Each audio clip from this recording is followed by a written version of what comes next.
And I think that's where there can be this real challenge within telehealth, is that a patient is coming in to try to get a renewal of a prescription, right? Because they want more of a thing.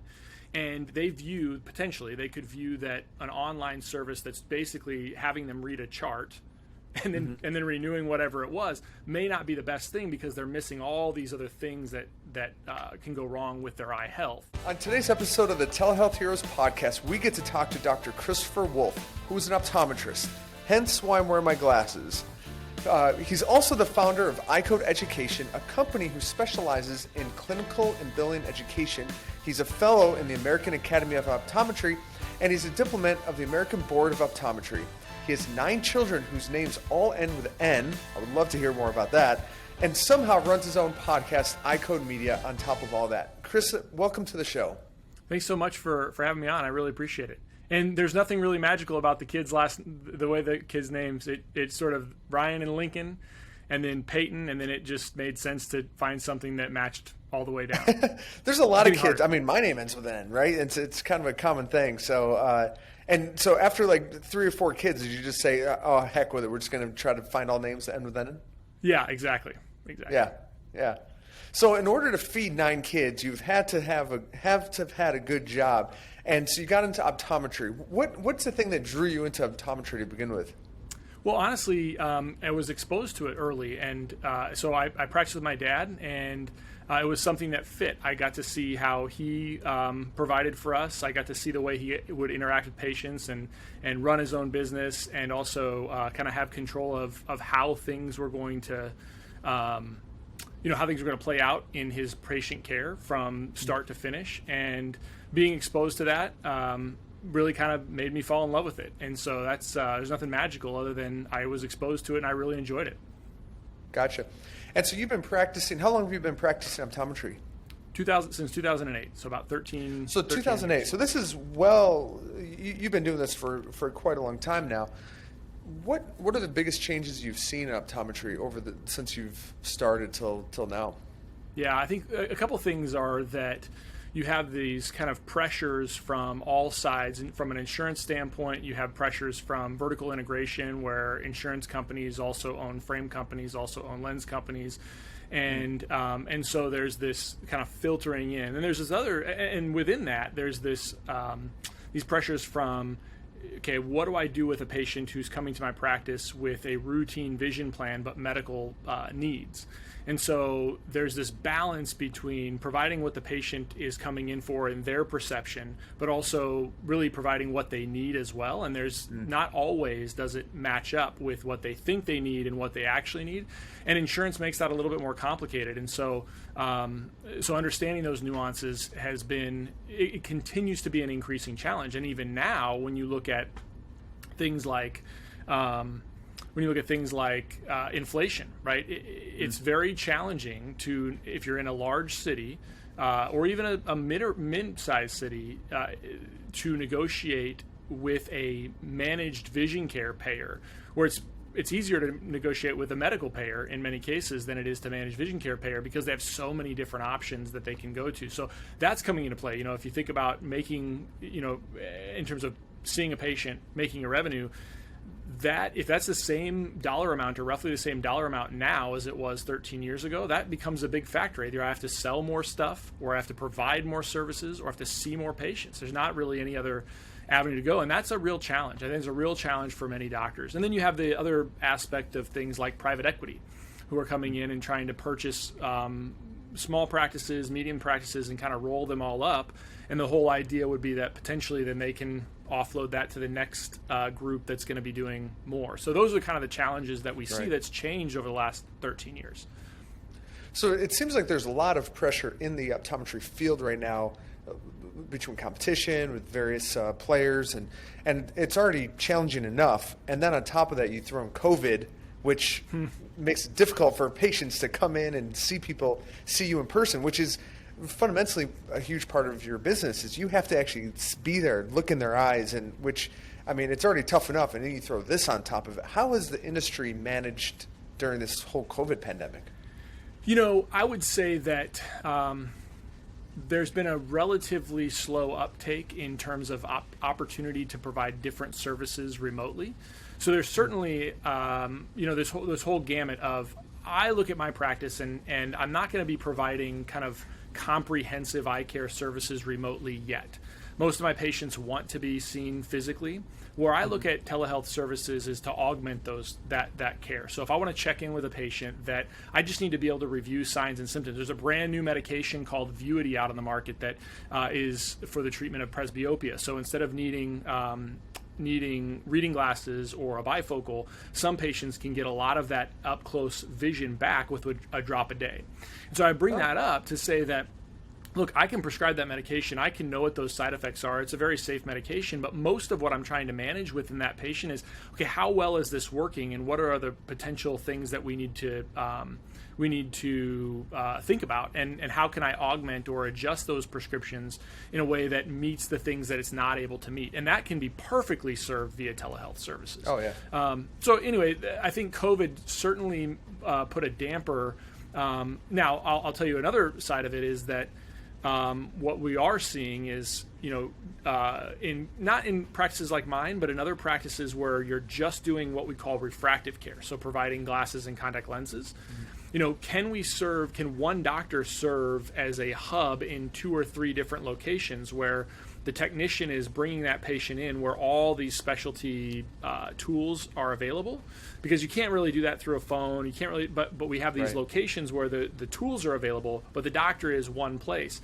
And so the pressure on that is, what used to take 4 doctors now might take 1.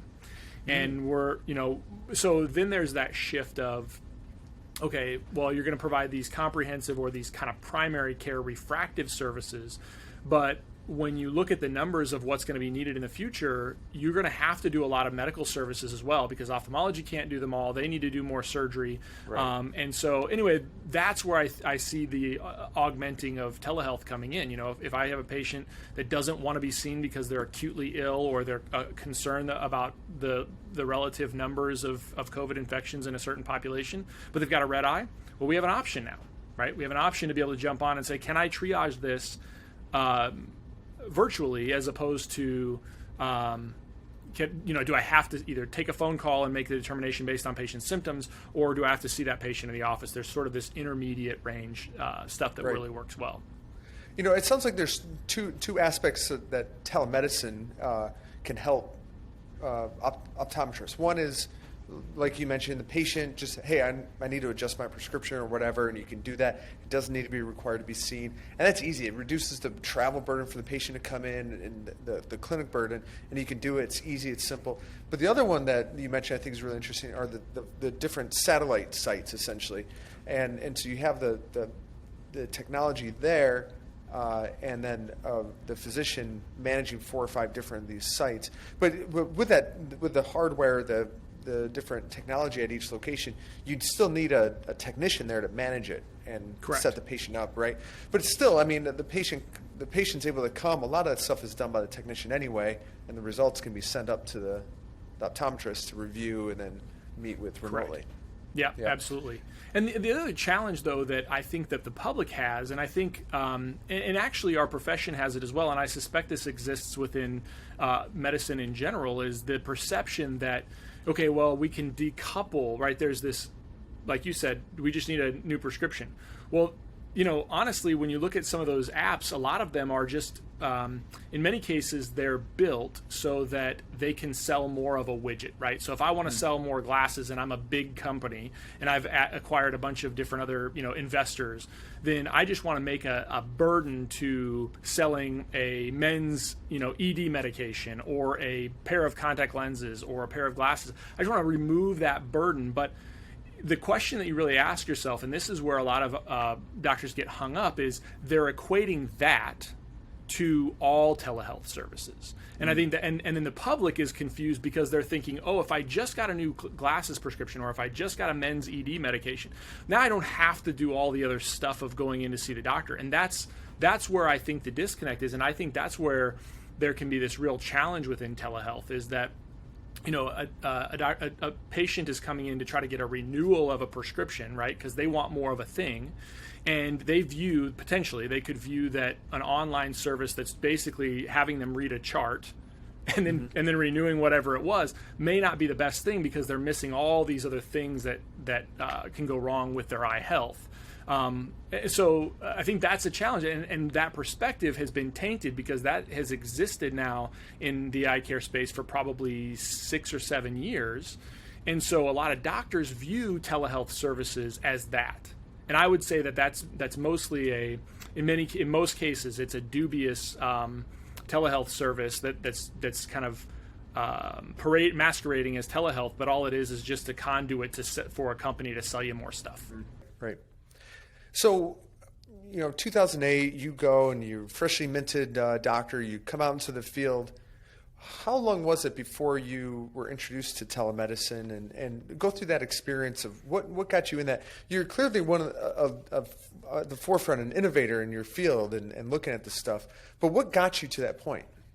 Yeah, I mean, honestly, it was COVID. I mean, it was COVID. Oh. I think that advanced it. Yeah, I really do. I think, so I will tell you that I was thinking about this from a legislative and regulatory standpoint in 2014. So one of the things that I do is I serve for the Nebraska Optometric Association as the legislative chair, and I also just finished up a 4-year term as the chair of State Government Relations Committee for the American Optometric Association. And so one of the things that we really worked on a lot because of some of these technologies that were coming out was saying, okay, how do we allow doctors to have access to these technologies that benefit their patients without making it so that patients can't have access to it, but also making it sure that patients are protected from kind of bad actors.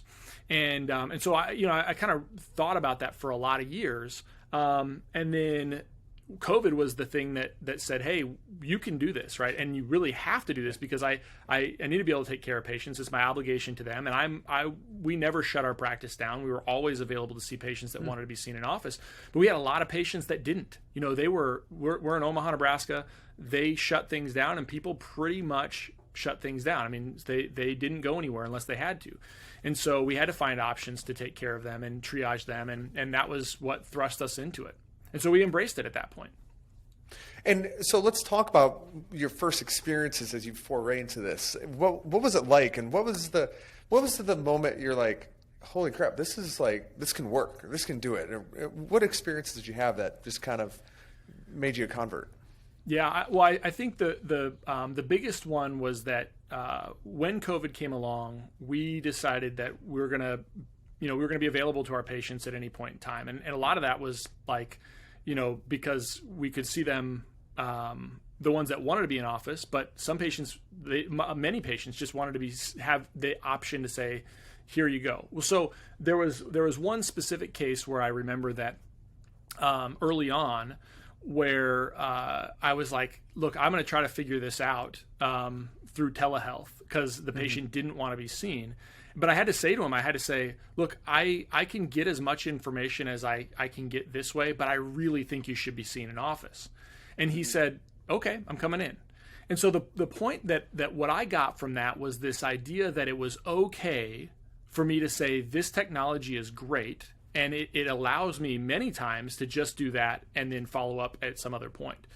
But there was this, and you asked what doctors are concerned about and this is one of them, was that what if I tried this and I can't get good enough information? Then what do I tell the patient? And the fact that I was able to say, I need to see you. And he was like, yeah, okay, I'll see you. And where it was like, oh, right. So these patients that were afraid to come into the office were all of a sudden, it was enough for them and it was enough for me. I didn't feel pigeonholed or tied to the technology if I couldn't get what I needed from that technology. And so I think that's another fear that doctors have is like, okay, if this is all I have, then I'm committed and I have to make this work. And when I realized I didn't have to make it work, right? Then it's like, right. Oh, okay. Well, now I can I can provide the opportunity for patients. In many cases, it will work, but the patients aren't upset if it doesn't work, and that to me was a big one. Right. It's not like it's either telemedicine or it's in person. it's either both, and whatever's most convenient for you as a patient will do. That's really how telemedicine should be seen, is it's got to augment that in-person care, not replace it. Yeah. Yeah, and I think there's just so many people that think if I commit to this, if I start this conversation virtually, then I have to have an answer for the patient virtually, and you just don't. And in many cases, like I said, that doesn't mean. So it's weird, because when it didn't work is when it made me say, "Oh, yes, this can really work." You know what I mean? Right. And because I didn't feel like I had to be married to it. Right. Right. Have you seen any specific cases with patients where you might not have been able to see something or catch something? Any key successes that you've had with patients using telemedicine? Yeah, totally. I mean, we've got patients that, one patient in particular who actually had COVID, but had not just a sty. Well, started out as a sty, but it wound up going into more like preseptal cellulitis. So those patients need to be seen. They need to be on antibiotics. And she was COVID positive. So we were able to treat her remotely without, and this was during the very early part of it, right? Right. So we were able to treat her remotely without any other risk of whatever else we're worried about. So that was one. And then, moving forward, like I said, the ability for me to think about, if I start a patient on a glaucoma medication, one of the things I'm concerned about, the most common glaucoma medication that we'll use is a prostaglandin, which is a medication that you use at nighttime. And we usually look for a reduction in pressure after about 3 to 4 weeks. So we would see that patient back in the office because we have to get that pressure reading in the office after 3 to 4 weeks. But oftentimes patients will, you prescribe that medication in a week or two if they have side effects, or if they're having a hard time with adherence to dosing or whatever. If I'm going a full month, sometimes those patients will come back and they say, yeah, I just stopped using it. Now you're starting all over. Okay, we're going to start a different one. And they don't tell you. So telehealth really provides us an opportunity now to say, okay, we're going to check in with this patient in a week or two after we start certain chronic medications. So if they have a side effect from the medication, or if they're having a hard time remembering it, we can bump them with these sort of subtle little adjustments to say, look, you need to change this, instead of using it right before bed because you're having a hard time, you're falling asleep, use it at dinner time, right? Change it to 7 o'clock at night. Or patient medications that we use for chronic dry eye, where those are opportunities for us to say, in the office, this medication for the first couple weeks might sting and burn, and it might taste a little bad when you put it in your eyes because it's going to drain down the back of your throat. But that's going to get better in a couple weeks. But we aren't going to really look for a clinical benefit for anywhere from 4 to 8 weeks, depending on the medication we choose. Well, I can pop back in and check in with that patient to see all those side effects, to make those adjustments, even things like artificial tears right before that other medication goes in, 10 minutes before the medication goes in. Often, if that patient is having significant side effects from, we can make those side effects a whole lot less. And it helps with that patient's adherence. So those are things kind of ongoing that I find are where my patients want to offload that care without having to come into the office. And I love to offload that care because it's more about symptoms and adherence than it is to clinical findings. Right. So where do you think you and your practice would be if you didn't adopt telemedicine and start to incorporate it? Yeah, I think it's going to be, we're going to see more and more of these types of opportunities to do things remotely. And so I always believe in sort of this idea of stair-stepping and adjusting your practice gradually, as opposed to saying, throwing up your hands, oh, we got to do this, and then it's going to be a lot harder. So my view of the practice is this is just kind of a natural evolution of things, and I don't know where things are going to be in 10 years. Are we going to have the ability for a patient to have all the diagnostic tools that I want on the phone? Maybe. And if so, I feel like I'm in this process of being able to adjust our care slowly and adapt to those types of changes when it makes sense for the patient, so I don't have to do it all at once. And I'm also relevant for a patient. So patients that want to access us for that type of care right now, they're doing it. And those patients that don't, they're saying, well, I just want to come in. Okay, we'll do that. So I think that's just sort of a natural evolution. And from a comprehensive eye care standpoint, or just even a comprehensive care standpoint, I think in general it's way easier to make fine-tune adjustments over time than it is when you're sort of slapped in the face and you got to make it, right? And we were fortunate enough to be able to make that adjustment during COVID, but I view kind of the evolution beyond that, over the last couple of years, is saying, okay, well, what are opportunities we can do to be convenient for the patient and also give them the best care possible? Right. And as the world evolves, everything is moving to be more remote, and going in person is becoming more of a hassle. And so I think that, what is the future of eye care? Who knows? I mean, you're right. Everything could move to a smartphone. And are we still going to be stuck back in the 20th century? Are we going to adapt with the change? So where do you see the future of optometry care going in relative to all the new technologies that are coming out, the new aspects of remote care and everything that's possible? Yeah, I think the majority of what we're going to see in terms of changes over time is going to be, again, as we can have more technologies that can give us information remotely, we're gonna have to incorporate that. And I also think a lot of optometry is going to continue to be more procedure based. So being able to do different procedures in office to be therapeutic, to treat other conditions, that's going to continue to grow. And so our services are going to naturally be shifted from, when I look at my practice, where we sort of run the gamut of care in terms of providing glasses and contact lenses, but also providing medical services to a significant number of patients. Those medical services are going to continue to grow because our patient population is going to age. And those medical services, what we're seeing, at least in eye care, is a whole slew of additional procedure-based treatments for those services. So my in-office treatments, I suspect, or my in-office care is going to be largely more focused on procedures that I am required to be there physically with a patient, and then opportunities to augment those procedures from an examination standpoint to things that can be done more remotely. Interesting. And the new technology that's becoming available will help facilitate that. Yeah, exactly. So in eye care, we're seeing this shift. It's interesting because I don't know about you, but I always think about, from an eye care standpoint, if this preceded that, then everybody would think this is amazing. Like, for example, if I told you that, for the last 150 years, in order to make you see well, we had to cut on your eye. Well, now I have this really great piece of plastic that can go in front of your eye, and we don't have to cut your eye at all. You'd be like, holy cow, amazing, I want to do that, right? So it depends on what the next iteration of things are. Just like I was talking to you about a new medication now that can give us some up-close vision back. Well, we also have lenses that can do that. So I think the point is that right now in eye care, we're seeing this shift away from being able to provide just medications for chronic diseases to more procedures within those chronic diseases. And I think that helps our patients have different options. I don't want to use a medication 4 times a day or 2 times a day or 1 time a day.